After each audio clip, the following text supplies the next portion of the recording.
Hi, everyone. Welcome to today's Friday Forum. Job openings in the USA have hit record levels with 11.5 million available roles, according to new government data. So, what does this mean for job seekers? It's time to polish your resume. Whether you're new to the game or a seasoned professional, there's a common goal to find a job. During today's conversation, you'll learn from career experts and PR professionals on what to do to stand out in today's crowded market, tips for building an eye catching resume, and you'll also hear from a recruiter who will tell you exactly what employers are looking for when hiring PR and communication professionals. Thank you for joining us today. We also want to hear your burning questions, so please add any comments from whichever platform you are joining in the chat functionality. So first off, I'd like to introduce Adriana. She is a DE&I committee member for PRSA Silicon Valley.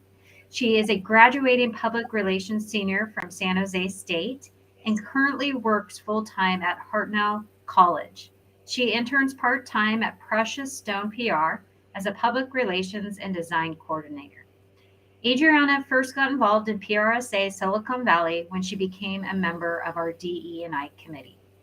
DE&I is important to Adriana as she has been seeing firsthand the impact it brings to people like herself, a Latina from an underserved community and undocumented. After graduation in this May, she aspires to get more involved in the PR world and continue to network with PR professionals. Thanks so much, Adriana. I'll turn it over to you to begin the discussion. Thank you so much, Megan.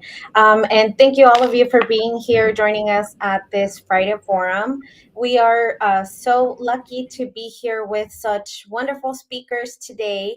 And I would like to introduce all of you to Phoebe Nguyen, who is a peer specialist at Bill.com. And Phoebe is a public relations specialist at Bill.com, where she manages various external facing communications platforms such as corporate communications, content creation, media relations, and thorough leadership development. Prior to joining, she was at Hotwire Global PR Agency, where she supported Fortune 500 companies and brands with business to business or B2B and B2C communications programs. Coming from an agency background, Phoebe enjoys working in a fast paced environment. Me too. She loves storytelling and creating narratives that resonate with audiences across industries. Phoebe graduated from the University of California, Berkeley, with a bachelor's of art and media studies. She takes pride in being first generation professional and is passionate about helping new grads succeed with PR and communications industry. Thank you for being here, Phoebe. Thank you for Um, having me. and then next, I would love to introduce all of you to Oscar Garcia, who is the Chief Empowerment Officer at Aspira Consulting, Inc. And Oscar is the founding Chief Empowerment Officer at Aspira Consulting, a Silicon Valley training and consulting firm providing culturally relevant career and leadership programs. He is an introvert turned international speaker. Sorry. Oscar has given over 500 seminars and trained over 20,000 professionals across 5 continents. His training style is of a practitioner. Yeah, did I get that right? Yeah.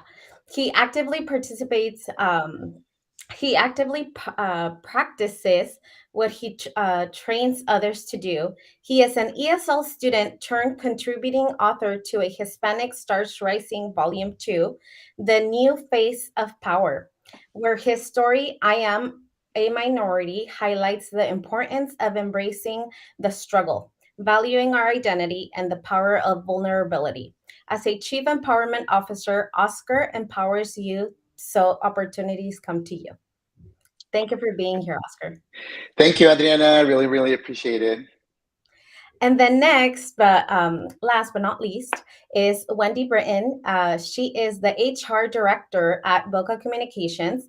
Wendy has been an HR leader for over 20 years working with public relations and advertising agencies throughout California. She started her PR agency career on the account side, which gives her valuable insight into what makes an agency tick and how to best assist PR pros cultivate their own careers.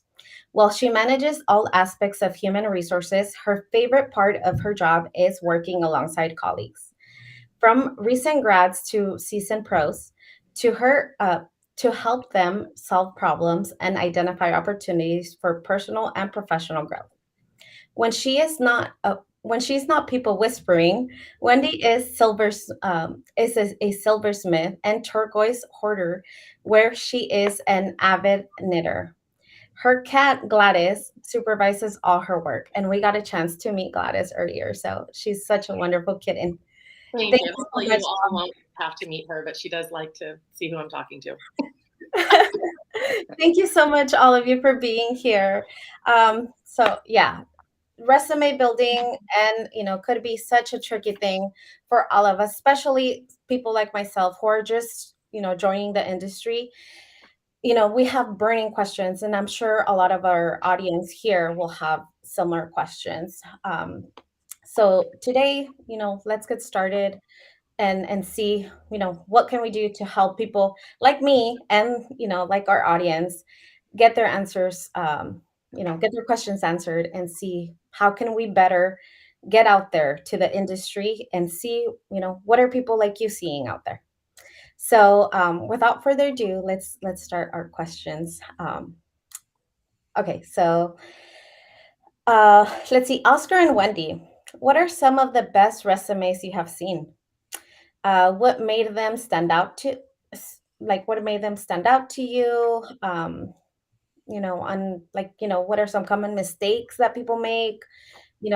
What advice do you have for people like that, I'm sure you've seen that, and we all hear that, oh, if your resume is bad, it's gonna go to the trash. Is that true? Wendy, go ahead. Sure. Happy to. I mean, really, the best resumes that I see, and I see a lot, the best resumes that I see are easy to read and tell the story of you. We're all communicators. We're in PRSA here, right? We're all communicators. We're used to communicating for our companies or our clients. And sometimes it's hard, though, to tell your own story. So you need to get into that mindset. And, if you've worked at an agency or at a company before, then, try to, when you're telling that story, to include that too. I want to know who your clients were, or what kind of industry you were in, or what kind of, I mostly work with tech companies. So what kind of technology clients are you working with? So, really the best resumes that I see are, number one, easy to read. I'm not having to look at tiny font crammed into something, and it's laid out nicely, and then it also tells your story. Yeah, no, that's yes. And to piggyback on Wendy, listen, folks, I'm going to keep things really simple, okay? Because that's how my brain works here. But a great resume is one that is tailored to the position. Like Wendy said, it is also you're telling a story in a very concise manner, but you're telling a story of who you are, what your skill sets are, and how much of a badass your accomplishments are. And I know we're probably going to get into it a little bit because some of us have a challenge about bragging, but listen, there's a time and a place for everything, okay? There's a time when I'm going to let you know I am numero uno, okay? You don't need to look at any more resumes because Wendy's eyeballs are like bloodshot from seeing so many resumes. So those are some things that, there's a lot more, but those, like I said, I just want to keep it simple for everyone here. Yeah. I can add more onto that. I think we're going to talk about a little bit, but I think formatting is really important. I know that I've heard a lot of HR assistant, recruiters, they only spend 30 minutes max to look at your resume. So you're going to make sure that's in the format and where their eyes going to go when they look at your resume. And so just make sure that's consistent, easier for them to read. Another thing is, like always have like a 1-page resume, because I've seen a lot of people that have 2 pages resume, which, time consuming. I don't know if that's going to be condensed enough that to tell your story. Yeah. I don't know. I regarding the 1 and the 2 page, you hear a lot of, I think everybody's different. Every recruiter's different. Every hiring manager is different. Just as every job seeker is different. I really don't mind 2 pages if the information that is there is relevant, and as Oscar said too, it's concise. Believe it or not, I think the longest resume I've received was 14 pages, and it was ridiculous. Well, And I don't normally get those, but sometimes I'll get somebody who's just fresh in their career that's got 4 or 5 pages, and it's probably a lot of unnecessary information. But if you've had a lot of internships, you might need like an extra half a page or something like that, and I'm really okay with that, because it's easier to read than 1 page where you're cramming everything into 7-point font, and I'm of an age right now where it's really hard to read tiny font. So think about your older recruiters. That's great, and thank you so much, Phoebe, for bringing in the aspect of formatting, because that actually leads us into our next question, which is, when it comes to resume building, how important is formatting? Do you recommend people use Photoshop or Canva to create fancy templates, or do hiring managers prefer something like sleek? Nowadays, I'm particularly struggling with that, because I went into Canva and I said, PR resumes, and all of them had pictures. Is the industry changing, or It is is changing.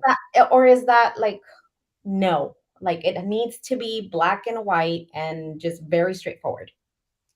I know, Oscar, do you have, I feel like I'm talking a lot. Do you have something you want to say about no, that? yeah, I do have a lot, Wendy, to say.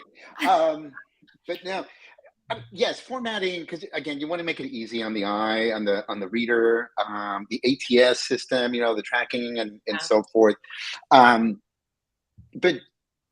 I tell you, the best format or the best resume is one your network hands over to the hiring manager. Mhm. And I come from the perspective that I have been in many situations where I had zero experience. My competition had 25 years of experience. The executive board loved her. I had like no business applying, and I got hired. Mm. I got to tell you, it Yeah. wasn't necessarily my resume. Mhm. It was a combination of things. Mhm. So the formatting, the question to me when I hear is that formatting simple. That's like going to your nutritionist and saying, "Is it healthy to eat apples?" Well, yes, Oscar, but you also need to eat other things too. Mhm. Yeah. And to kind of piggyback on that too, I mean, it is, with the invention of Canva and all of that. Yeah, things are changing. I use Canva. I mean, I use it for my other job. Because I like creative stuff too. Um, I'm not going to pass over a resume just because it doesn't have fancy formatting or a photo on it. I'm not going to pass it up because it does have that either. I'm really more interested in, and like Oscar said too, sometimes it's not what but who too. It's that networking. But I feel like it's content. The content is really what I'm looking at. I'm looking at your experience. I'm looking at what you've done. I am looking at are there any typos? Because I'll tell you, we're in PR, and if I see a typo, then it does go to the bottom of the pile if I see a typo. So you want to be that's what I'm looking at more than the fancy stuff. But I'm okay with that too. Okay, It helps break it up for me, to be honest, because otherwise you see a lot of black and white. So. And then we do have a question from Paul on Facebook, and he says that is a great question. Thank you. I know, because I am looking into new opportunities, so I'm struggling with that. So they are asking if resumes, with highly formatted resumes, do does it affect the AI resume screening software? Can anyone provide any tips and tricks on that? In ways in which we, as potential candidates, can bypass the AI and all of that. Is I particularly before this, I didn't know that was a thing. I mostly use LinkedIn for recruiting, and I have the LinkedIn recruiter. And so, I mean, anybody who applies and, if they pass my screening questions, then I'm going to see them. Sometimes it might take a while because I'll tell you, when I open up like intern or AC roles, I get hundreds of resumes in. So sometimes it might take me a while to see them. But it's I don't think the AI is affecting me so much working with small agencies. With larger agencies working with more robust ATSs, it might be the case. Yeah, I can add on to that I agree with the sentiment in terms of, like having an ATS system.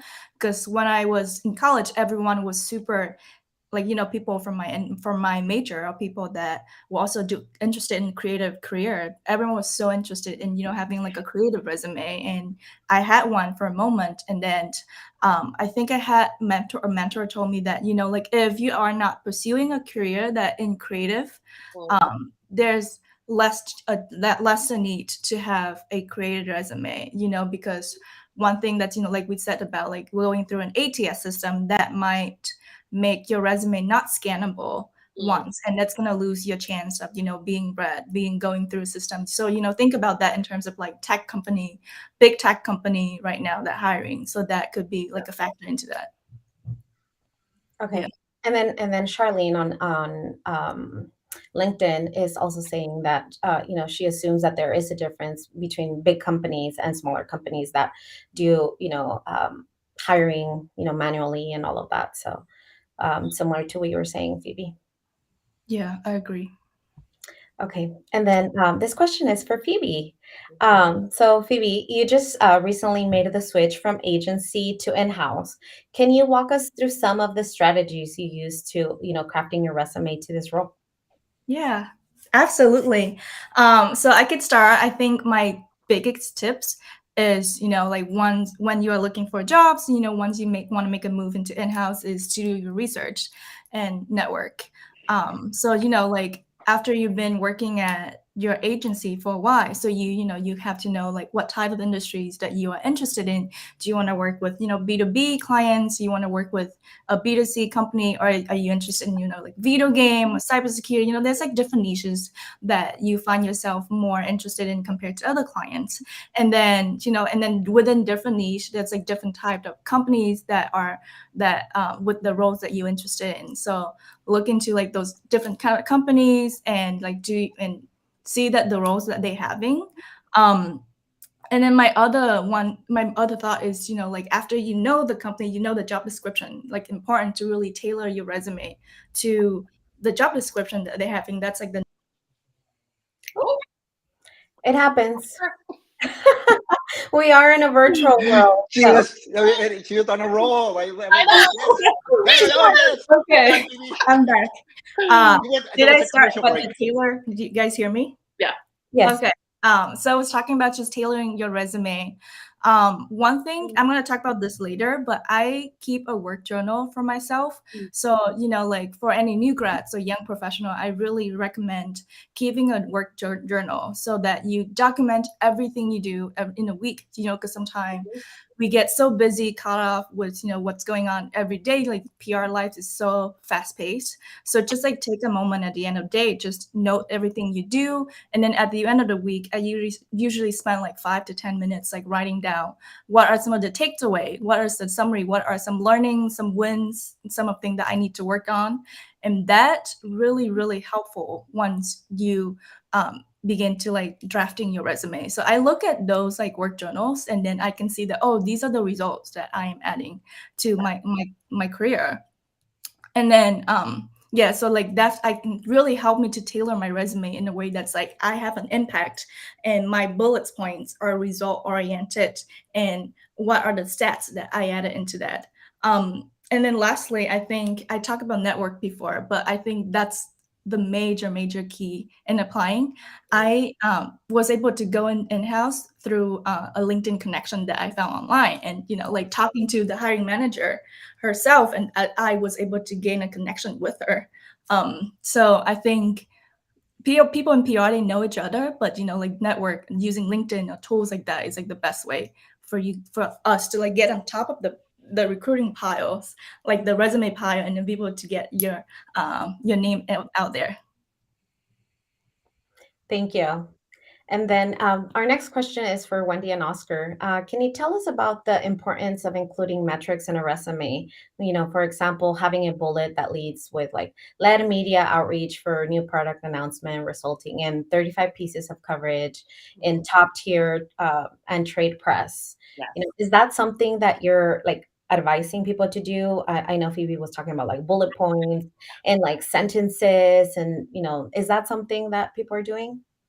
It is. Well, it's something people should be doing. Not enough people are doing it. And I help my friends, I help former colleagues. I have been paid to help people write their resumes, and that is one of the things that I always recommend. I always try to pull that information out of them when I'm helping them. And Phoebe, you talked about keeping a work journal. That is so helpful when it comes down to writing, when you're getting your resume ready for your next role. Yeah. That is so helpful, because then you can just kind of go back and highlight, as you've got your work journal, highlight some of those key accomplishments that you're proud of, something that you've done. Mm-hmm. And then you can add those to it.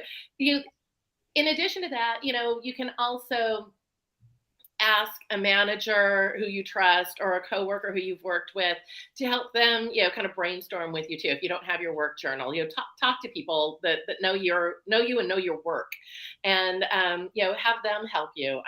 You don't have to do your resume all by yourself. It's you can get help. So, but yeah, it's super important.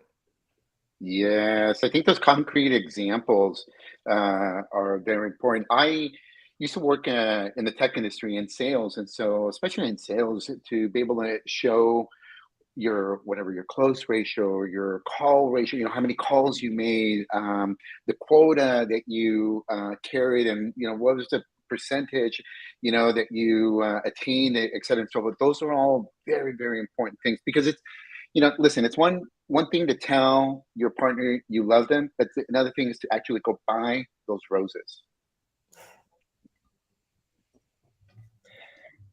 Thank you. And we do have another comment from Judith on LinkedIn that says, I think it's good to customize a resume for each assignment. Mhm. Use keywords, reference the areas of expertise that they are asking for, etc. Make it easy for the reader to say, yes, this is the individual who knows how to focus on what I need. That is encouraging. One of the other elements to avoid is self-praise and adjectives. Stick with facts that make a point, awards, promotions, and we'll talk a little bit more about awards and all of the things, because we do have a question about that. So our next question is for Oscar. So Oscar, one of the key areas of Aspira Consulting is providing culturally relevant professional development programs. Can you tell us a little bit more about the specific guidance you provide to first generation emerging professionals when it comes to job seeking, and tips and strategies? Yes, so thank you for asking that. So as a first generation minority professional, we still have to overcome way more hoops than other folks do. And after having trained so many young professionals in general, there's three things that I realized that many of us struggle. And I don't care if you're just starting off in your career or if you are a CEO in between. I see this all across the board. Number one is we struggle with embracing our journey. We're embarrassed about it, or we don't know how to translate our journey into a career narrative from a positive perspective. In fact, let me tell you, I actually don't like the word first generation. It has a negative connotation. I mean, think about it. When Neil Armstrong was the first human to land on the moon, on our history books, we call him a pioneer. We don't call him a first generation moonlander. Right. And so, one, embracing our journey. Number two, valuing our identity. If you notice, you read in my bio, ESL turned author, introvert. Those are like, I'm embracing where I come from, and I am damn proud of it, because it's made me, that journey, those struggles made me who I am today. And then the third piece about culturally relevant is the power of vulnerability. So many of us struggle with that. I don't care what color of the rainbow you are, but the foundation to being able to develop a strong network and really nourishing relationships is to lead with vulnerability.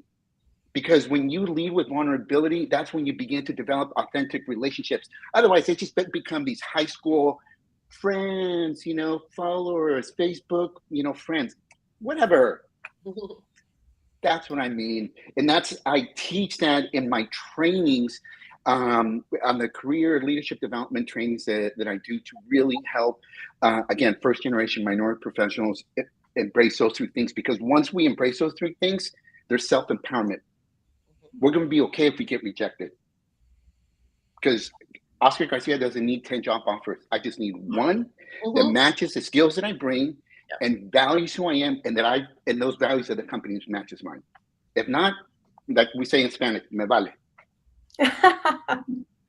I totally get what you're saying, and a lot of people are feeling it right now. Charlene again on LinkedIn is saying embrace and value, yes, and a LinkedIn user is saying, Oscar, you're so inspirational, and I have to agree with you, Oscar. My bio also mentioned my vulnerability or embracing my identity, which is being undocumented. And that is something that I try to inspire other undocumented students to embrace their identity and their challenges. So we're on the same page. Okay. And then our next question is for Phoebe. I know you are also passionate about uplifting and empowering first generation professionals or pioneers, pioneer professionals. What advice do you have for pioneer grads applying for agency roles? Are there specific skill sets you think are worth highlighting? Yes. Thank you, Oscar. I love that answer that you just said. It's just like really inspiring to me as well. Like you said, as like the first gen or the pioneer, like first person to graduate in my family. So that just I love hearing that. So I just adding on to that from what Oscar said, I think be your best advocate is what I really, really recommend. I think that as the first person to graduate, it really comes with a lot of imposter syndrome.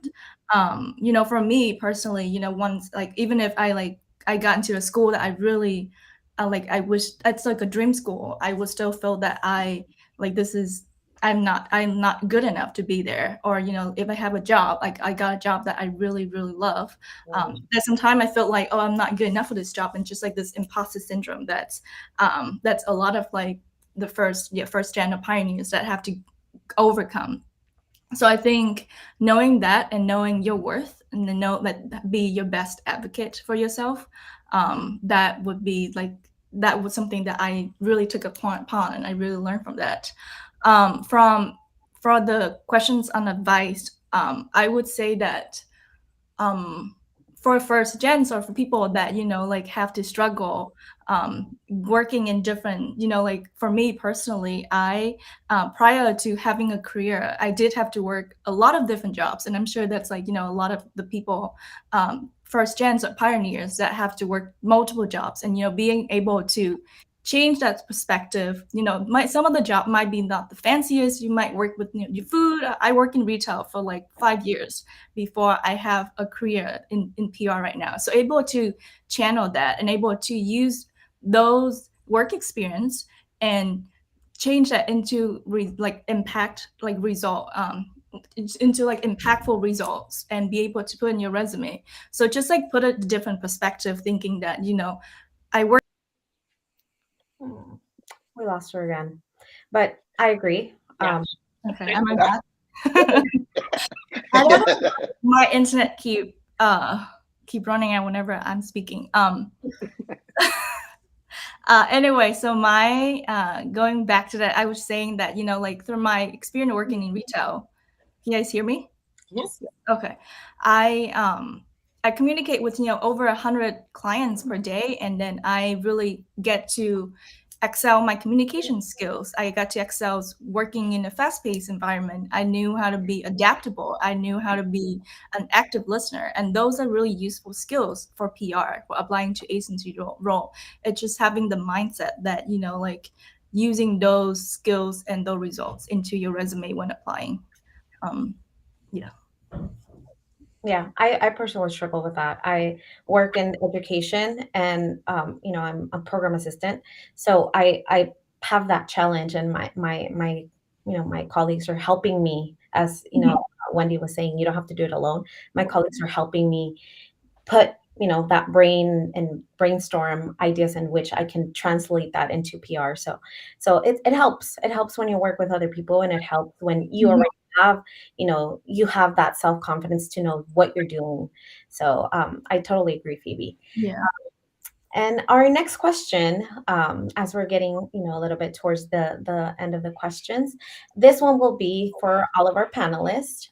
So starting with Wendy, I find that some people struggle, you know, to brag about themselves and their achievements. This can be a challenge when writing a resume because people often don't know where to start, or they simply have trouble articulating their accomplishments and skill sets. You know, what advice do you have for folks experiencing these challenges?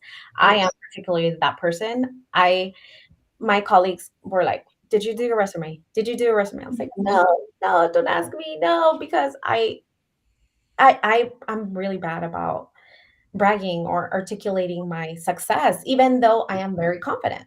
Yep.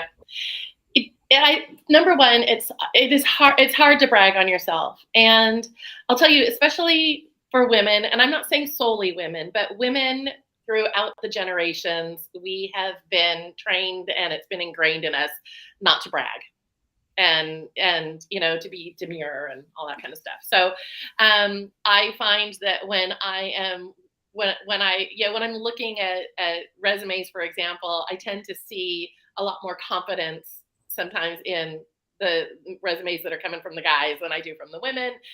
Even at work, you know, you find sometimes, you know, the guys are asking for the raises and the promotions a lot more than the women. So it's something that's kind of ingrained in us. Again, not solely, but you know, it's something we've had to fight for generations. And all of us, male or female, yeah, when we're putting together our resumes, we do need to brag about ourselves. I mean, really, that's kind of what it's about. You know, I saw Judith's comment about self-praise, and I think that there's a balance there. You know, I see some resumes or cover letters that are a little over the top, and you know, aren't necessarily backed up with the metrics that we talked about earlier. So I think that that's where those metrics really can come in, to help you brag about yourself, to help you share with the hiring managers and the recruiters why they should be hiring you. What have you done? You know, what are your accomplishments? What have you done that is going to help them? That's going to make them want you to be part of the team. And again, we've talked about this before too. Talk to the people who know you best, you know, who know your skills and know your experiences, whether it's a manager or team members, and ask them, you know, hey, I'm putting together my resume and I'm struggling with this. What would you brag? What would you brag about, you know, about me, about my skills and experiences? If you were talking to me about somebody, if you were, you know, telling somebody, hey, you should hire Phoebe or Adriana or Oscar. So, you know, get help with that. But it's important, you know, it's important that you find a way to brag on yourself. Yeah, Wendy, I agree with you that, you know, you at the beginning you talked about bragging from a gender, you know, perspective, and I think there's also a cultural You're right. perspective to it. I know as Latinos, we in Latino culture, we grew up being told, you know, no seas presumido, you know, don't be a show off. Yep. And I mean, I remember my dad constantly telling me, hey, son, you know what? don't boast about what you're doing. Let your actions speak louder than your words. And see, to some extent, that makes sense. Mhm. I don't go around telling everyone I'm the best at whatever it is I do. But as I mentioned earlier, there's a time and a place for everything. So, like, think about Yeah. when we applied to college and you're filling out the college application and that you're writing that personal statement. You Mhm. need to tell that college that you are the best student for that university or college that you're applying to. Mhm. When, again, on that cover letter, that resume, on your LinkedIn profile. Oh Yeah. my gosh. Yeah. Right? And then back Like, it up with what your accomplishments were. yes. Like, Yeah. let them. That's when you're supposed to, right? To let the world know. I think what happens is, or what we also need to do is we need to reframe the bragging in that. Bragging is when you're just constantly boasting about yourself. And no one wants to talk to anyone like that. I don't want to hang out with anyone like that. But when you are highlighting your accomplishments and their facts, that's not bragging. In fact, I mean, I'm honored to be here with Phoebe, and you, Adriana. I mean, you guys are amazing, the three of you. Yeah. Like, Yeah. You guys are impressive. Yes. that's not bragging. I'm Not like, at all. oh my gosh, I'm humbled. Thank God wasn't in school with Adriana because I'd be copying off your paper. Yeah. I So, love that. Like I love what you both were saying. I agree. I think it's mostly reframing the mindset. Like it's instead of bragging, it's just more like embracing your Mhm. experiences and what you achieve for the role. So I would say, yeah, like I have a lot of friends, or like myself personally, like when going to writing a resume, and they were like, "Oh, I work in retail. I didn't learn anything." Well, but you did. Like these are like the achievement. Yeah, that's like you accomplished so much. So you have to show that how have you grown since being in this position. Like make that into a metric. So like you serve how many amount of customer, you help save this company by how many percentage, like you help the profits, like turn that mindset, change that mindset and turn it into like an action oriented results that you accomplished. And that's really important. Mhm. Yeah. Thank you, all of you. And then we do have another comment from Judith, who is very relevant to the conversation. And I am skipping Gerald's comment for now because maybe I should talk about it later. But she says to say that you're high potential or a special achiever is not as effective as saying I was hired as an assistant account executive and was promoted to account executive in 10 months after working with a client who commented, quote, what the client said.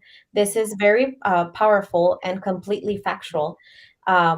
This is what Oscar is saying. Avoid making judgments. So is this something that we can put in a resume? Totally. Mm-hmm. I second that. So I think I love that. So I didn't put that in my resume, but I did put in my resume when I applying to the in-house role. And I also spoke about it, like how I was able to move fast within the company when I started out, as an assistant AE, and then I was moved into the AE position within, I think, 8 months. So that was something that really highlighted when was highlighted in my conversation with the hiring manager. And I put it in my resume, and I think I would highly recommend doing that. Thank you. Yeah, that gives me a lot of ideas. Yeah. Totally. Okay.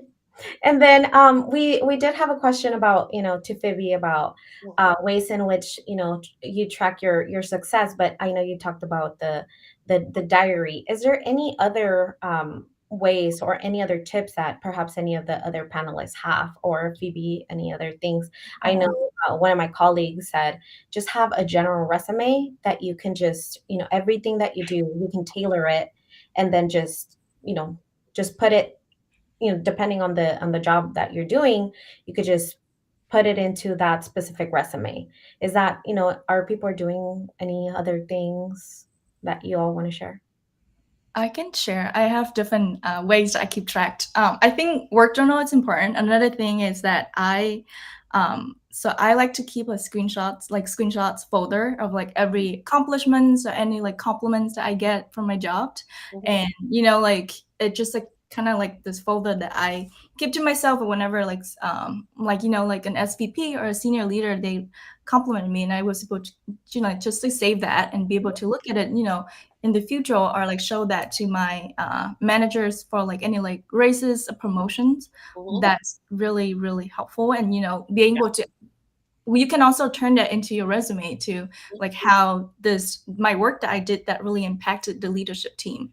And then being able to share your accomplishments with your managers in your one-on-one with them, or like your skip managers, and to show that your achievement with them, and have so for them to have the visibility across your work.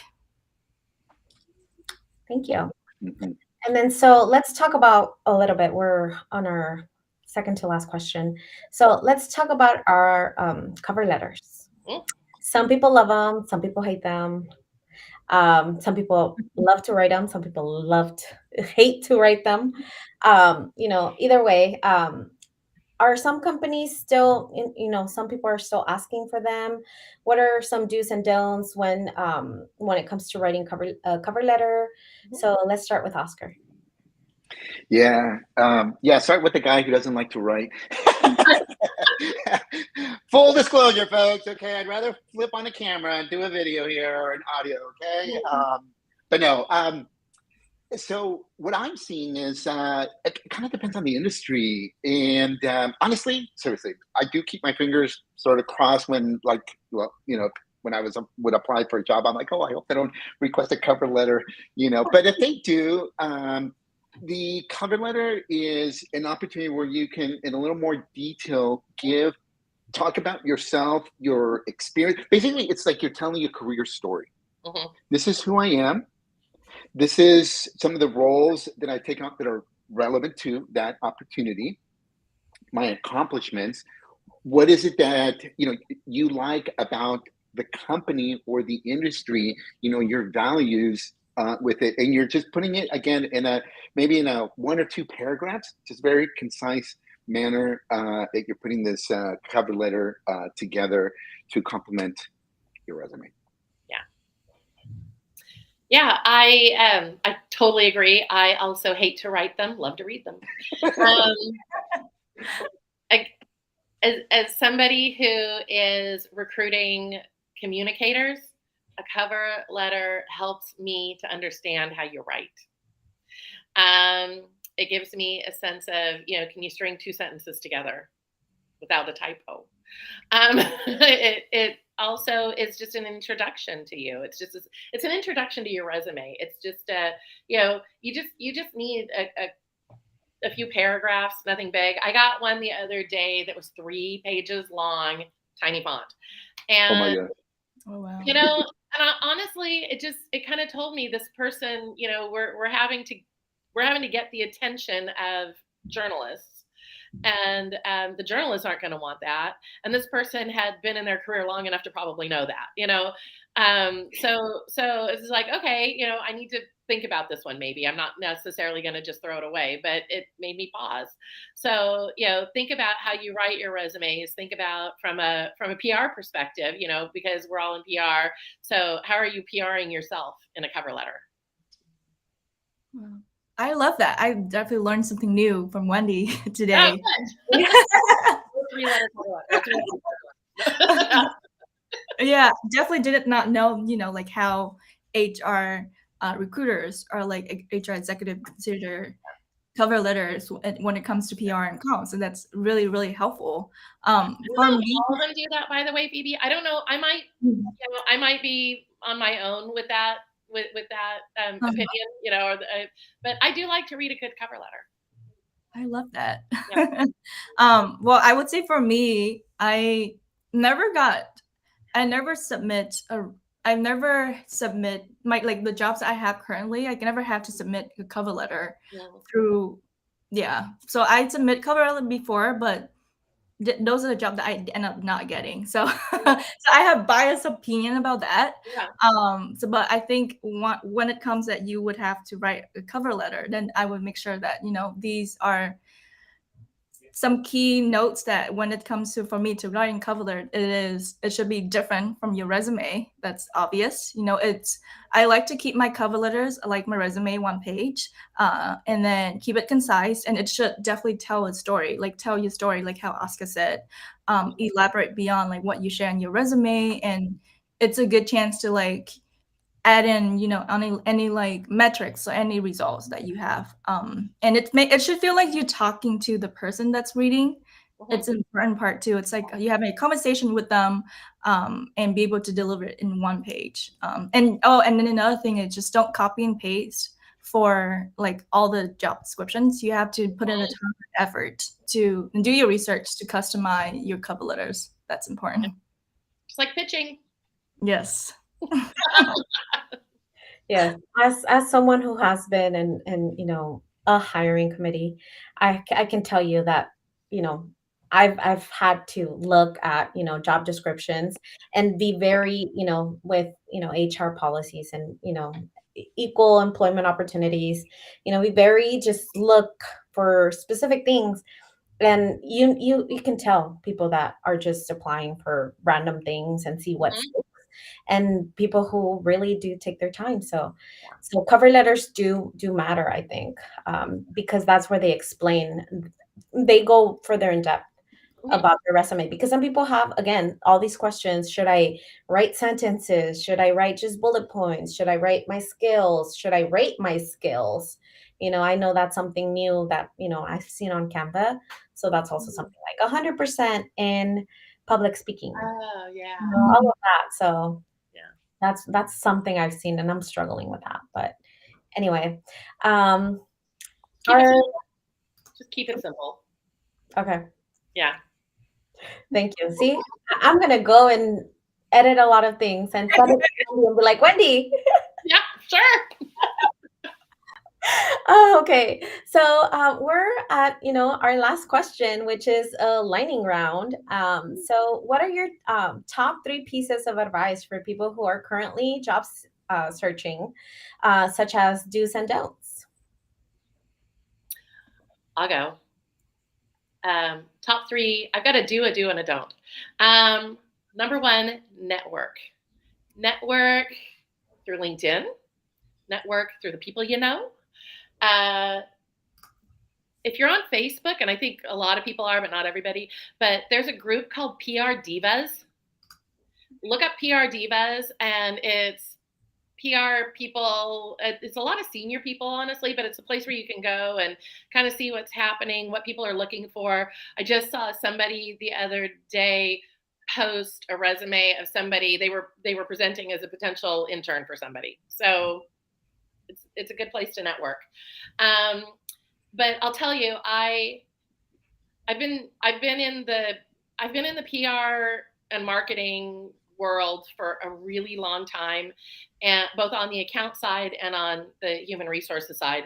And other than the very first job I got out of college, which was not PR, but other than the very first job, every single job I've got has been not through applying somewhere. It's been through who I knew. It's been somebody, or it's been a network group that I'm on where somebody said, "Hey, I'm looking for somebody to help do this." I'm like, "Yeah, I'm free. I got time."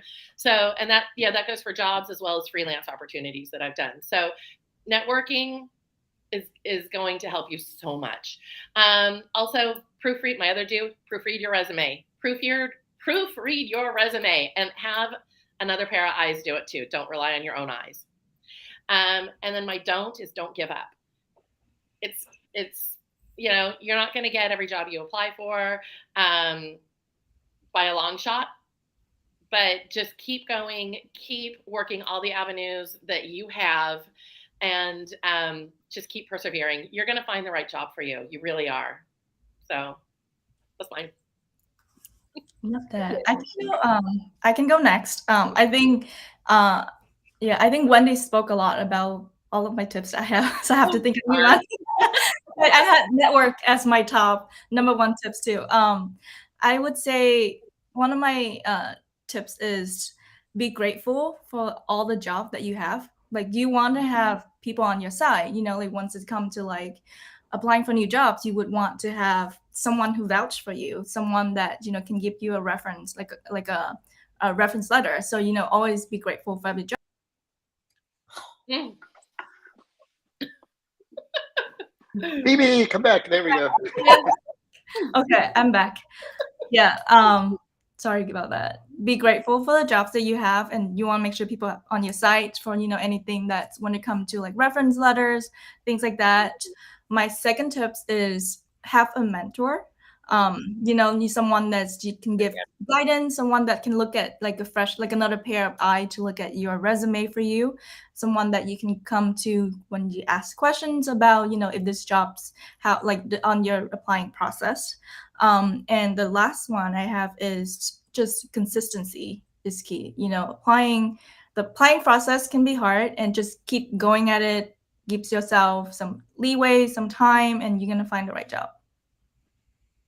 Love these. These are great tips. So, 3 things that I would encourage people to do. Number 1 is know your why. Why do you do what you do? And there's 2 types of why. There's the personal why. So, for example, for me, the reason why I agreed to do this, I mean, none of us are getting paid for to do this, but on a personal level, it's because I love helping other people dream bigger. I love inspiring them, and I love helping them. That's on a personal level. Most people don't give a rip about my personal values and stuff like that. So the second why, and the why that I'm referring to here, is what's in it for others, what's in it for that company, what's in it for the employers, which, Adana, you read my why, and that is I empower you so opportunities come to you. That has nothing to do with Oscar Garcia. That's about you. So that's 1.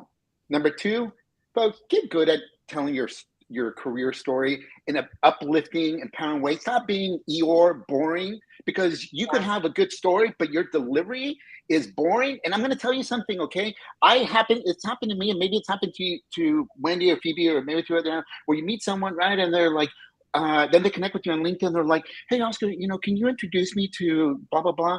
And I'm like, okay, my credibility is on the line here. I'm going to introduce you to Wendy, and dude, you're boring as heck. I don't introduce Eeyore. So have a great story, be inspiring. And then the third thing, and I will add just a little twist to the networking, because I 100% believe it in this. Folks, as an introvert, the word networking scares me. Sure.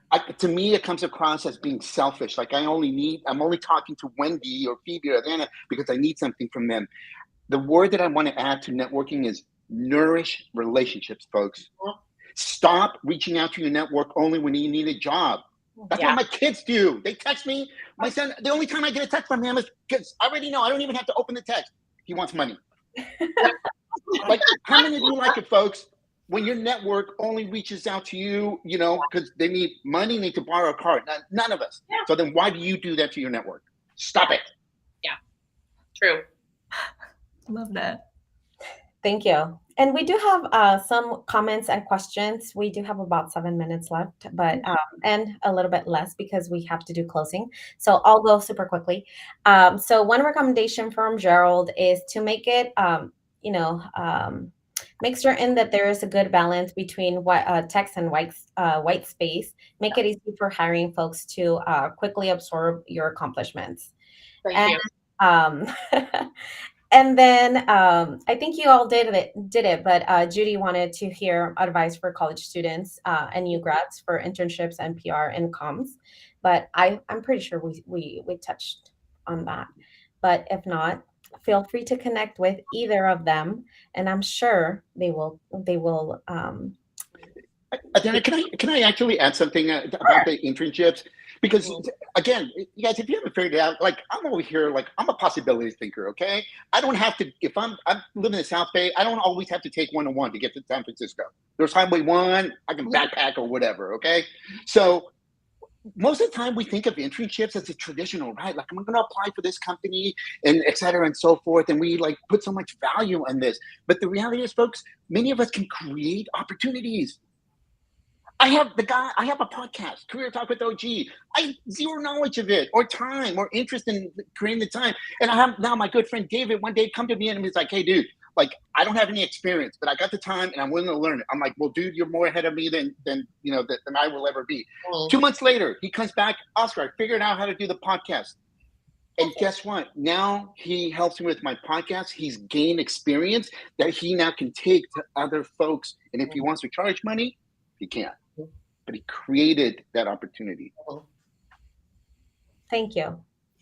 Thank you. And we are just about out of time, but we do have 1 more minute, but I do want to touch on Judith, who has wonderful comments. And she says, I think a cover letter has as a starting conversation where you know something about the company individual and build on that understanding to customize your message. For example, I read about your company and see what you're involved in, major growth period, in a major growth period in which you might explain certain things. So she goes on, but we are out of time. So let's welcome Megan back so she can help us with the closing. Thank you. Thank you, Adriana, Phoebe, Oscar, and Wendy. Great discussion today. And thanks to all of our viewers that tuned in and added to the conversation. Also want to thank our sponsors for supporting Friday Forum. We have a variety of topics displayed and discussed across our network, not just Silicon Valley, but across the U.S. And we couldn't do it without our sponsors, Hotwire, Manhattan Strategies, and SignalCast. So thank you so much. Next week, we'll be joining forces with PRSA Colorado, and we'll be talking about the latest in consumer trends, how we shop, consume goods. It's changed forever, especially since the pandemic. Consumers and brands alike are leveraging the newest technologies to create the ultimate experiences when it comes to shopping and dining.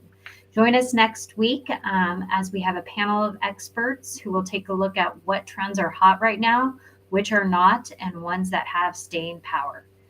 Thank you, everyone, for joining. It's a pleasure to have you all on board. And Friday Forum is our first happy hour of the day. Leads us into the weekend of fun, and I appreciate everyone's time. Thank you so much. Thank you. Thank you for inviting.